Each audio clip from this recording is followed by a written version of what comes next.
Andre Fenton. My pronouns are he, him. As an artist, I'm an author, a spoken word poet, and an arts educator. My home base is in Halifax, Nova Scotia.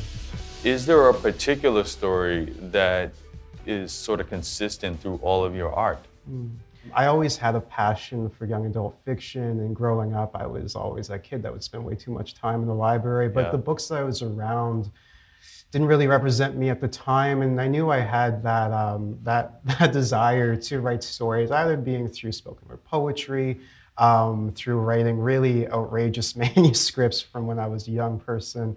But I really wanted to show light and paint the Halifax that I know in my stories, and that might be different for a lot of folks, and it might be similar for a lot of folks too. And I think kind of as a young Black emerging writer, I felt like it's important to have that voice and to really kind of paint the city that a lot of young folks see but don't often get a chance to share. I've been all over the country performing, and I always come back here, and for me, home is always where the water is, and Halifax is always kind of feels like that smaller city, but there's so much heart here, and there's so much passion, there's so much magic, and kind of being able to, you know, kind of bring that to the forefront for the stories is very important for me. My first novel takes place all in Halifax. My second novel takes place down in Yarmouth, and a good portion of my third book takes place up in Cape Breton. So I kind of spent a lot of time traveling and fell in love with so many different places in this province, and kind of having it in my work was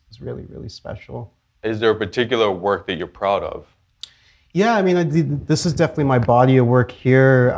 Worthy of Love was my very first novel, which is about a young man struggling with an eating disorder and really kind of diving deep into themes about toxic masculinity, being better for the people around you. And my second novel, Annika, is a book that's about overcoming grief and rebuilding friendships that once were. And it involves a lot of magic and time travel, and that was very special to me. And because we don't really get too many novels about are novels that are fantasy-based that take place in Nova Scotia. And my new novel, The Summer Between Us, is about that summer between high school and deciding what you want to do for the rest of your life. And I feel like that's a time, that's such a delicate time in a young person's life where they have to really make big, tough decisions. Yeah. And it's definitely recurring characters from Worthy of Love are the forefront of The Summer Between Us, and that was really a love letter and a send-off to these characters I've been writing for about 10 years. So it's a really, really special book for me.